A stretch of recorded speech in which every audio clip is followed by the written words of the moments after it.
ఈ బౌల్డర్స్ని చూడండి, అబ్జర్వ్ చేయండి. ఈ బౌల్డర్స్ అన్నీ జియోలాజికల్ ఇన్వెస్టిగేషన్స్కి మంచి రీసెర్చ్ చేయడానికి బాగుంటాయి. ఇవన్నీ ఈ జియోలాజికల్ డిస్టర్బెన్సెస్లో ఈ ఫాల్స్ అవన్నీ మీకు బాగుంటాయి. చూడండి ఇవి ఎలాగున్నాయి. ఈ రాళ్ళు మొత్తం టెక్టానిక్ మూమెంట్ ఈ హిమాలయన్ రేంజ్లోనే మీకు ఈ విధంగా కనిపిస్తుంది. ఎందుకంటే ఇక్కడ టెక్టానిక్ యాక్టివిటీస్ ఎక్కువ ఉంటాయి అన్నమాట.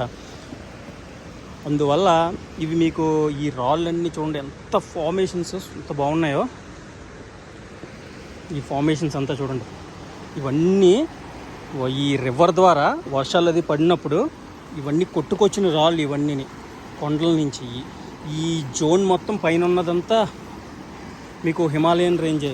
సో ఈ వాటర్ ఈ హిమాలయన్ రేంజ్ రావడం వల్ల మీకు ఈ రాళ్ళు చూడండి ఎక్కడ చూసినా ఇవే కనిపిస్తూ ఉంటాయి మీకు. ఈ ఫాల్స్ చూడండి,